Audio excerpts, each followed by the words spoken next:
কিভাবে এটা কি রান্না হয়েছে? শুটকি, শুটকি। এই যে আমাদের ভাবি। ভাবি, how long you have been married him? 24. Are you happy with him? You are happy? Between 100, how much did my brother? আলহামদুলিল্লাহ। 1000 জিন্সের প্যান্ট ছিল, বেল্ট ছিল 5000, জুতা তো অনেক কিছু ছিল। আমরা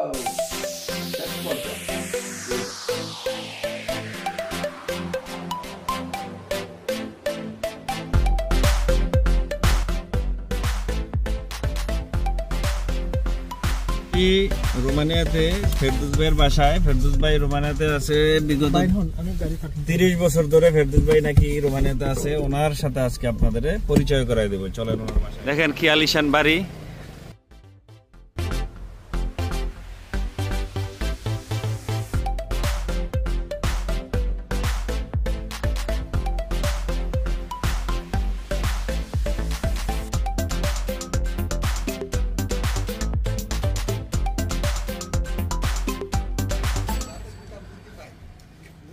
ভাই আপনার বাড়ি তো অনেক সুন্দর।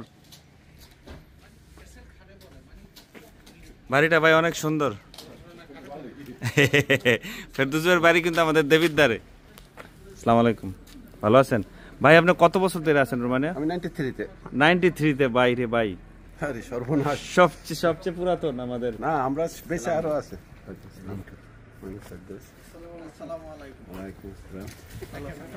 ফেরদৌস ভাইয়ের সাথে তোমার আগে পরিচয় হয়েছে? না না না ভাই আপনার বাড়িটা ভিডিও করি। ওয়াও ভাই ভাই ভাই রে ভাই, এই যে দেখ, এটা খাওয়াই কি তাজা করছে। এটা কামড় টামড় দিব নি? এটা মোটামুটি একটা টাইগারের সময় না। ফেরদৌস ভাইয়ের কুকুর। ভাই এই কুকুরের নাম কি? জার্মান শেপার্ড না এটা? হ্যাঁ হ্যাঁ। আর আমার শ্বশুরে আমার দ্বারা না খাওয়াইয়া ভাই হাড্ডি হয়ে গেছে আপনারটা। দেখছেন এটারে খাওয়াইয়া কি বানাইছে দেখছো ভাই? এটার নাম কি? পেরু। Peru Peru. আমার শ্বশুরে আমার কুকুরটারে না খাওয়াইয়া শুকাই লাইছে। Same same. আমারটা জার্মান শেপার্ড দুটোটাই, কিন্তু শুকনা হয়ে গেছে কেমনে? খাওয়ায় না। খানা যায় না। ওখানে বয়স হলে তো শুকাই যাবে। না না, বয়স না, কম বয়স। ইয়াং বয়স। আমি নিজে কিনে আছি, আমার শ্বশুরে দিছি, ও খাওয়ায় না। না, এদেরকে 2 বেলা খাওয়া দিতে হয়। এদের এতটুকু এর বাইরে দিলে সে মোটা হইলে সে আর কোনো কামে আসবে না। আচ্ছা আচ্ছা। বাড়ি উঠান। ওটা কি বৈঠকখানা নাকি? না, ওইটা আমার প্রোগ্রাম ছিল, বৈঠকখানা। ওখানেই বসি তাহলে। হ্যাঁ, না ভিতরে যাব সেখানে।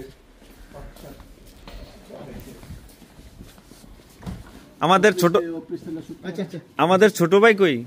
ওকে কাজে? হ্যাঁ, সালুত সালুত। আসসালামু আলাইকুম। আমাদের ভাবি।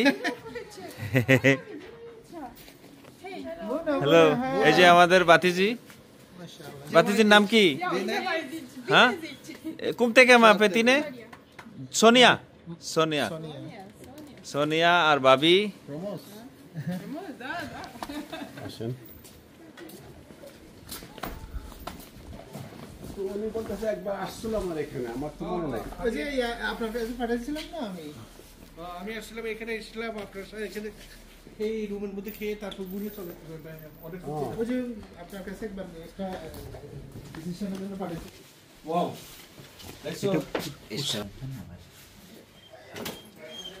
সিস্টেম আছে বাংলাদেশের মতো, আসলে খুব ভালো। ফেরদৌস ভাইয়ের বৈঠকখানা এটা। ফেরদৌস ভাই রোমানিয়াতে 1993 সালে আসছে এবং সেখানে ব্যবসা করে। তার ব্যবসাটাও আমি আপনাদেরকে দেখাবো। ব্যবসা তো ছেড়ে দিয়েছি। ব্যবসা ছেড়ে দিয়েছেন? ব্যবসা ছেড়েছে, একটা আছে আমার তো একটা আছে। মাশাআল্লাহ, এটা আছে এখন। না, এটা আমি না ওই এলাকায়। আজকে একটা ইন্টারভিউ নিতে হবে যে উনি তো এত বছর ধরে আছে, যে অনেক বাংলাদেশি দেখছে, অনেক বাংলাদেশি আইছে। তার আমরা চাচ্ছি যে ফেরদৌস ভাই, তারপরে আরো যারা মুরব্বী আছে সবাইকে নিয়ে একটা বাংলাদেশি কমিউনিটি তৈরি করব। তো এই উদ্দেশ্যে আজকে ফেরদৌস ভাইয়ের বাসায় আসা। দেখি কি সে কি বলে। তার একটা ইন্টারভিউ নেব আজকে। আমেরিকা ছিলেন আপনি না? আমার জীবনটা পছন্দ হয় না। ঝগড়াঝাটি লাগলে 12 বছরের বাচ্চারা থেকে পিস্তল বাইর করে। কোন শহরে ছিলেন আপনি? আমি কয়েকটা শহরে ছিলাম। আমি ছিলাম, প্রথম ছিলাম দেলোয়ারেতে, পরে ছিলাম পেনসিলভেনিয়া, পরে ছিলাম নিউ জার্সিতে, এক জায়গাতে আমার ভাই বোনগুলো থাকি। তো আম্মা ছিল, বাপ মা যারা সবসময় ছোট মেয়ের কাছে থাকতে চাই, সে আছে জর্জিয়াতে। আচ্ছা হ্যাঁ, তো 1993 সালে চলে আসছেন জর্জিয়া থেকে। না আমি বেরোনোর সময় আমি বাসার থেকে বাইরে এসেছি।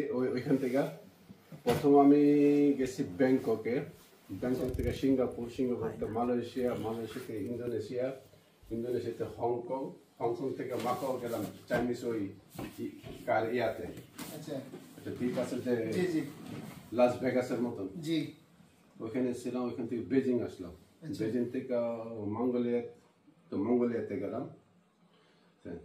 আমার 3 রাত্র 3 দিন শুধু বৈকাল হ্রদ পার হইতে হয়েছে। 7 দিনের টোটাল ছিল ট্রেন আমার, 7 দিনের জার্নি। কারাশিয়া বন্ধু মঙ্গোলিয়া থেকে চলে গেলাম উজবেকিস্তান, কাজাকিস্তান, তাজিকিস্তান, এইগুলি ঘুরে পরে রাশিয়াতে আসিয়া, রাশিয়াতে বেশি ছিলাম, 29 দিন ছিলাম মস্কোতে। আচ্ছা মস্কো থেকে চলে গেলাম আমি ইউক্রেনে, ওদেসাতে ছিলাম 1 সপ্তাহ। ওদেসাতে কিশিনাও আমি থাকি 3 দিন। আমার দেশটা এতটুক, 3 দিনের বেশি আর দেশটা কোনো সমতল নাই। হ্যাঁ হ্যাঁ জি ইউক্রেন মলদোভা। মলদোভা তো কিশিনাও ছোট্ট একটা রাজধানী আর কি। হ্যাঁ, ছোট্ট একটা দেশ। ওইখান থেকে পরে রোমানিতে আসলাম। আমরা 3 ফ্রেন্ড আসছিলাম একসাথে। আচ্ছা বাংলাদেশ থেকে আসছিল 2 জন, আমরা মিট করলাম ব্যাংককে। ওইখান থেকে আমরা, যে আমাদের ডেস্টিনেশন ছিল সুইজারল্যান্ডে, ওইখানে আমাদের। হ্যাঁ, তো এই দেশটা আমার এত ভালো লাগলো। আসার পরে আমি 31 দিন ছিলাম আমি শুধু সমুদ্র সৈকতে, কনস্টান্সাতে কনস্টান্তা, তারপরে এই যে এফোরে নর্থ কনস্টান্তা, এফোরে সুদ, তারপরে কোস্টিনেস, তারপরে নেপতুন, প্লুটো, জুপিটার, ভেনুস।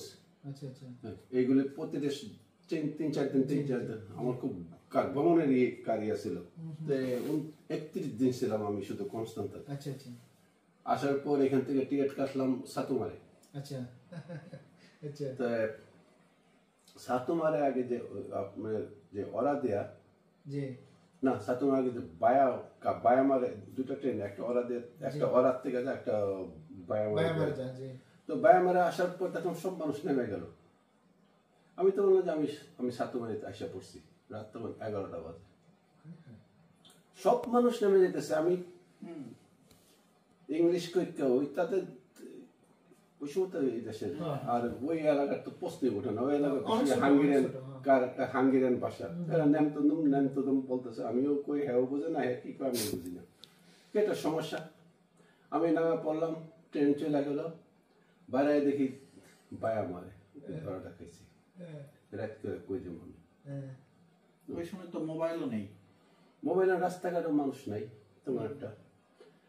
যা বাইরে বাইরে একটা ট্রাম স্টেশনে একটা ব্যাগ নিয়ে বসে এলাম। তখন একটা বয়স্ক মানুষ, একটা 18-19 বছর একটা মেয়ে, তার গাড়ি নিয়ে থামলো একাকে। একটা মানুষ ইংলিশ জানে, মেয়েটা সাতুমারে। আচ্ছা ওর জন্য সে হাঙ্গেরিয়ান, আচ্ছা আচ্ছা তার নানার কাছে আসছে। সে হইল, আচ্ছা সে নিয়ে গেল তার গাড়ি দেওয়া, নিয়ে যে ঘুরাইলো 2-3 দিন পর। তারপরে ব্যাক করলাম আমি। তারপরে চলে গেলাম ওই ইয়াতে নাত লাগে 2 বার। আচ্ছা 2 বারে আমরা 3 জনে ফেরত আসছি, আরো থাকে। থার্ড টাইম ওই 2 ফ্রেন্ড বলছে না, তো ইয়ার তুই মনে হয় যাবি না, আমরা চলে যাই। চলে গেছে, আমিও আসলাম। তো চিন্তা করলাম ব্যবসা বাণিজ্য করি। গেলাম থাইল্যান্ড। টাকার অভাব ছিল না, এটা বাস্তব। টাকা না থাকলে আমার সমস্যা ছিল। তখন আমার কাছে $15,000 ছিল। আচ্ছা ওই আমলে $15,000 মানে 15 বিঘা জমি পাওয়া যেত। আমি তখন 1 কন্টেনারে এই যে জিন্সের লেভিস প্যান্ট আনলাম, টি শার্ট আনলাম, ক্যাশ আনলাম, নাইক, এডিডাস, যেগুলো তারা দেখেই নেই, বেল্ট আনলাম আপনার চামড়ার। আনার পর হয়েছে কি, ব্যবসা পিছিয়ে যদি ওই সময় স্থানীয় কেউ গাইড করতো, হয়েছে কি আমি তখন এই দেশের মুদ্রা আমি সেল করছি, মানে দোকান বড় বড় দোকানে তারা মাল নিছে, কিন্তু এত এদের রদ বদল হইতেছে টাকার আর ডলারের সাথে, রাতারাতি বাড়তেছে। তো আমি তো চিন্তা করিনি, আমি তো চিন্তা করছি আমি ডবল পুট করছি, সব খরচ বাদ দেয়া। আমি তো বই টাকা গন্তাছি, ডিম ব্যাপারের মতো। তো ডিমের শাক ভেঙে গেছে কি, যখন আমি টাকাগুলি কালেকশন করলাম, আমি $15,000 মধ্যে $10,000 মাই টাকার দাম হয়ে গেছে, রাতারাতি ডবল হইতেছে। হ্যাঁ হ্যাঁ 10,000 মুদ্রাস্ফীতি হতেই আছে। কি করি তখন একটা ছেলে আমেরিকান সিটিজেন এখানে এসে পরিচয় হয়েছে, হানিফ, আমাদের কুমিল্লার। আচ্ছা তো এর সাথে আমার ভালো সম্পর্ক হইলো। তাহলে বললাম এই আবার বিয়ে করছে এই জায়গায়, আচ্ছা চল আবার যাই, চলে না আবার যাই। তখন আমার বড় ভাই থাকে অস্ট্রেলিয়াতে, সে ওখানে পিএইচডি করছে, এক হসপিটালের ম্যানেজার। আচ্ছা তার কাছে বললাম যে আমার $15,000 দরকার, দিয়া দিল। ব্যবসা না পারলে একটা কন্ডিশন, তোর আমি নিয়ে আসবো, তো আবি নাকি? আমি হ্যাঁ, ব্যবসা যদি ধরা খাই একবার, আবার গেলাম, আবার আনলাম, আবার একই কাহিনী। তো একটা কোম্পানি আমাদের অনেক টাকা মারছে, তখন আইনগত ভাবে তোমার উলট পালট ব্যাপার না। একটা ফ্রান্সের একটা কোম্পানি ছিল, কোলিওস, পিয়াসা রোমান্তে ছিল, একেবারে গোল চক্করের উপরে একটা বিশাল দোকান ছিল। আচ্ছা আচ্ছা করার পর ধরাটা আবার খাওয়ার পর তখন আমরা একটা হোলসেল 2টা দোকান নিলাম। তো দোকান নেওয়ার পর আমাদের তখন 1,000 জিন্সের প্যান্ট ছিল, বেল্ট ছিল 5,000, জুতা তো অনেক কিছু ছিল। তো আমরা শেষ পর্যায়ে যে এটা বেচতেছি আর খাইতেছি, দোকান ভাড়া দিতেছি, মানে ক্যাশ টাকা।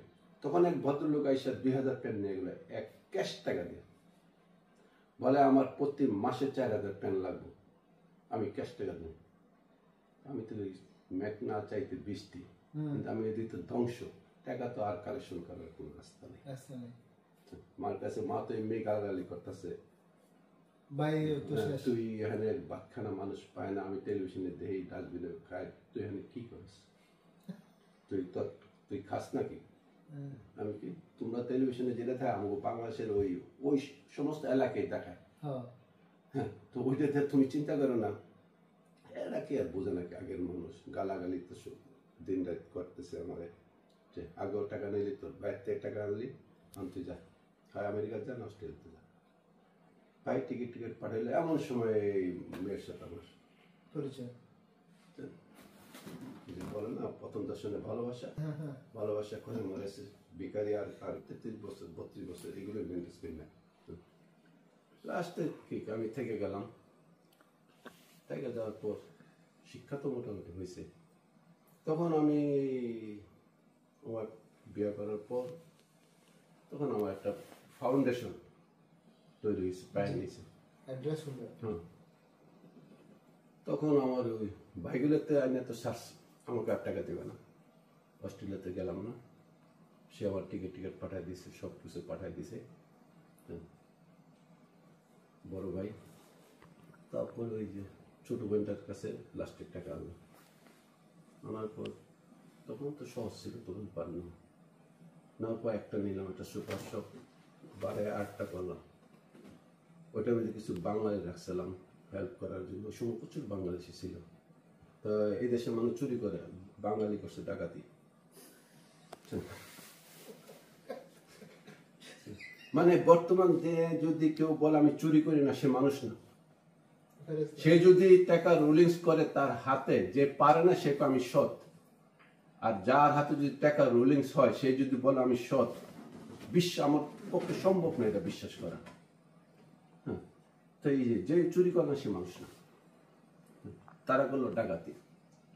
তারপরে চললাম, এখন 2টা মানুষের পক্ষে সম্ভব না, নিজস্ব কোনো লোক না থাকলে, আর সে এক ব্যাপারে এক মেয়ে, যে আমি, সে অরিজিনাল হচ্ছে ডেল্টা কাতুলচার ডেল্টা।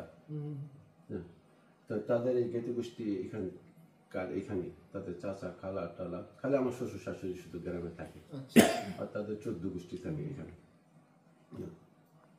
তখন আমার তো আর সম্ভব না, রবটের মতো দিন নাই রাত নাই, একটা মহিলা অসুস্থ হইলে সে একদিকে তারাই তো আমার এদিকে তারা ইয়া করতে।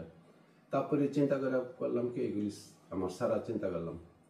তখন সে আবার বিউটি পার্লারের কাজ জানে, তখন বিউটি পার্লারে সে ইয়া ছিল, মানে টিচার ছিল। তো সেই তখন একটা লাক্সারিয়াস বিউটি পার্লারে মেয়েদের ওইখানে সব বড় লোকরা পার্লামেন্টের ওইখানে আসতোই, মানে সে যে বেতন না পাইতো 3 গুণ সে টিপ পাইতো। তখন আমার মেয়েটা হইলে আমি তো বললাম আর তো সম্ভব না। তখন আমি একটা দোকান একটা ছেড়ে দিয়েছি, একটা আমি নিজেই মানে চালায় নেওয়ার মতো। তখন মেয়ে হিসেবে আমি তার চাকরিতে ছেড়ে দিয়েছি। তাই আমার 2000-3000 ইউরো আমার দরকার নেই, আমি বাইরে, তুমিও বাইরে, আমিও নাই, দিদিও নাই, কেমন মজা হবে। তো এতে মেয়েটা মানুষ অন্যর হাতে, মেয়েটা তোমারে খুব খালা, আমার খুব খালু, বড় হইয়া আমার খালা খালু শোনার দরকার নেই। তখন একে ওই চাকরিতে সরে আনলাম, আনার পর আমি ওই এলাকা ছিলাম, তখন সব কিছু ছেড়ে দিয়ে আর দরকার নেই, ওই ছোট্ট একটা দোকান ওইটার মধ্যে আমি থাকি, শেষ। Is my life. না এটা 93 সাল থেকে এখন আপনাদের আমি কত এটা সাল, অবাক হয়ে যাই। কত বছর হলো হিসাব করো 93 থেকে? না ভাইয়া, আমি ভাইয়াকে যেটা বলতে চাচ্ছি যে আপনার ওই সময় তো এখান থেকে সুইজারল্যান্ড যাওয়া বা লুক্সেমবার্গে যাওয়া তো অনেক ইজি ছিল। তো আমি যাই করবো কেন, মানুষের কাজ করা আমার পক্ষে সম্ভব না। আমি ফ্রিম্যান ছিলাম, আমার ফাদার ডিস্ট্রিক্টের কাস্টমার ডাইরেক্টর, সে যে সম্পত্তি থেকে গেছে ঢাকাতে, আর টাকা পয়সার অভাব নেই। আমাদের গ্রামের বাড়িতে প্রায় 60 বিঘা জমি, আমাদের বাড়ির উপরে দেওয়া মানুষ তার বাসার যাইতে আমার জমির উপরে যাইতে হইব। আপনি তাহলে রোমানিয়া পছন্দ করলেন, এনভায়রনমেন্ট, মানুষ এই দেশে মানুষগুলা ছিল, এই দেশে হয়েছে কি ওই তাদের কমিউনিস্ট থেকে তাদের রেভলিউশন হয়েছে 90-তে, ওই পর্যন্ত তাদের শুধু ইন্ডিয়ান কালচার দেখাইতো। তো পরিবেশটা টোটাল ইন্ডিয়ান ছিল, সমাজবদ্ধ, মানুষ মানুষের ভালোবাসা, প্রেম প্রীতি, এই ধরনের সমাজ ছিল। এই সমাজটা থেকে আমার এমন পছন্দ হয়েছে, আমি এর আগে তো অনেকগুলা ঘুরে আসছি, আমার খুব পছন্দ হয়েছে যে এরা সমাজবদ্ধ, এরা কত রেসপেক্ট করে। বয়স্ক মানুষ ট্রামে গেলে একটা ছোট মানুষ উঠে যায়, হ্যাঁ এখনো আছে। ওয়েস্টার্নে তো এটা আশাই করা যাচ্ছে। ওইখানকার জীবন তো কৃত্রিম জীবন, ওইটা কার জীবন নাকি? তারা কি কেউ কারোর বাসায় কেউ যায় নাকি, আনে নাকি? না, তারা যদি বন্ধু বান্ধব হয় একটা খুবে যায়, এখানে এনজয় করে তাদের বাসা চলে আসে।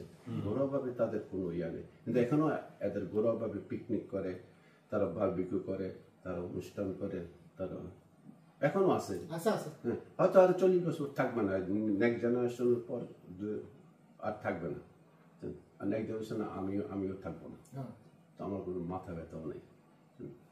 যাক, মানুষ তো আর শান্তি এবং টাকা দুটোটা একসাথে চাইলে হয় না। অবশ্যই। আমি এখানে প্রায় 8 বছর কার্যকরী। হ্যাঁ, আমি জিজ্ঞেস করলাম। হ্যাঁ, আমার ওইখানে বাসা ছিল। আচ্ছা, আপনি কি রোমানিয়ান পাসপোর্ট হোল্ডার? আমি চাইনি, কারণ আমার চাইতে গেলে একটা বাদ দিতে হবে। হ্যাঁ ইউএস এর টাকা আপনার ইউএস ইউএস আমি নেই, কারণ কি আমি তো যখন গেছি আমার প্রতি বছর একবার করে ইন করতে হবে, আনলে আমার এই গ্রিন কার্ড ভ্যালু থাকবে না, তখন আমার পাসপোর্ট অ্যাপ্লাই করতে হবে না। আমার 5 বছর যেখানে যে আমার প্রতি বছর এখানে আমাকে ঢুকতে হবে। হ্যাঁ, আপনি মানে আপনি কোনো ফিল করেন নাই যে আপনার রোমানিয়ার পাসপোর্ট দরকার? বুঝতে পারছো? আমি করবো, আমি আসলে চাই। বাংলাদেশি পাসপোর্ট হোল্ডার এখনো আপনি তো কোনো ফিল করেন না আপনার রোমানিয়ার পাসপোর্ট দরকার? না, আমি চাইনি। এখানে দরকারও নেই। তোমার তো দরকার নাই তাইলে, বুঝতে পারছো? ও একটা ভালো জব করতেছে, ও ইঞ্জিনিয়ার, সিভিল ইঞ্জিনিয়ার। ও বেতন পায়, কত বেতন পাও? 7,000 সামথিং। তো ও নেট, এবং ও নিজেই বলছে যে আমি মায়ের কোলে আছি, আমার মালিক আমাকে এত আদর করে। মানুষ ভালো, এই দেশের মানুষ ভালো, বলেন না, খারাপ ভালো তো থাকবে। হ্যাঁ অবশ্যই। এখন ম্যাক্সিম যেটা ভালো এটাই ভালো। এখানে থাকলে কি কখনো তুমি ফিল করবে না বিদেশে আসো? আমি আমার লাইফে, আমি ফিনিশ সিটিজেন। কোন সিটিতে? ক্লুজে নাকি? না, বুখারেস্টে। ও, আমি 10-15টা কোম্পানিতে জব করছি, এই কোম্পানি ছিল বেস্ট কোম্পানি। আচ্ছা, আমার ফিলিংসটা শোনো, আমি ফিনিশ সিটিজেন, আমি কখনো নিজের ফিনিশ মনে করি না। হবে না।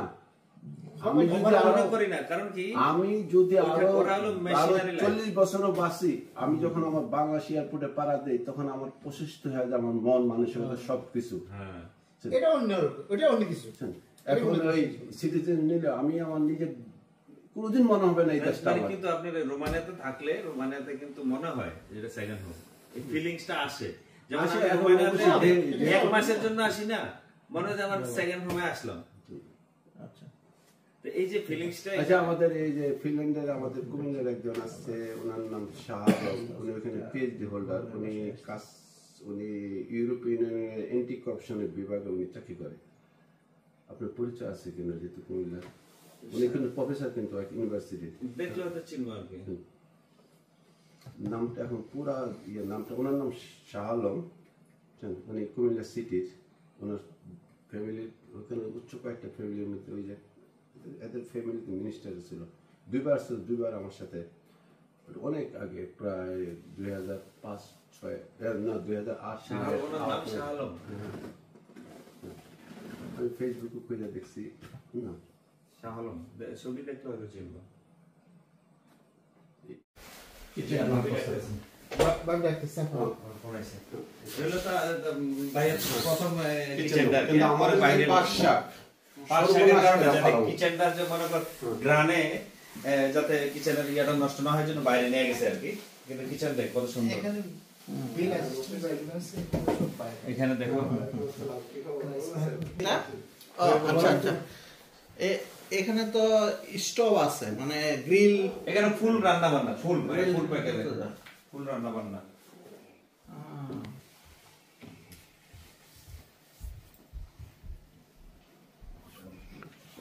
তাই না? Sonia, traes de esto en que de eso está.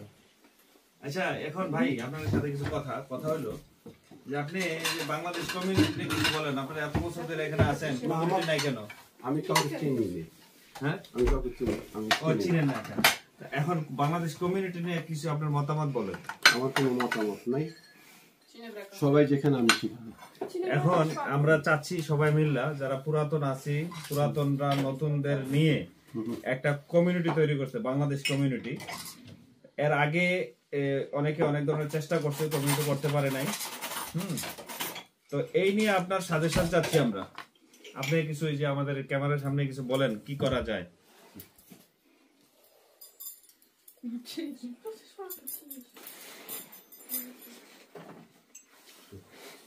তো চলছে এখন কি করা যায় বলেন। এখন যারা ইয়াং আছে,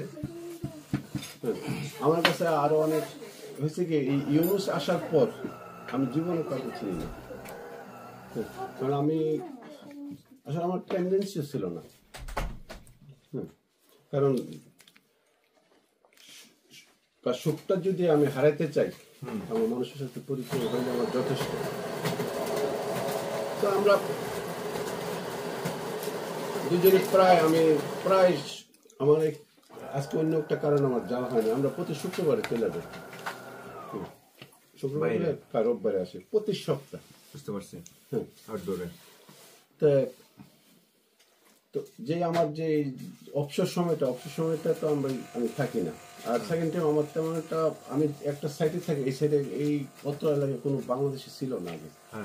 পুরান যারা ছিল এদের সাথে হয়তো মৌখিক পরিচয়, দেখার পরিচয়, কিন্তু মানে খুব কাছাকাছি কোনো ইয়া ছিল না, মানে সম্পর্ক তেমন ছিল না।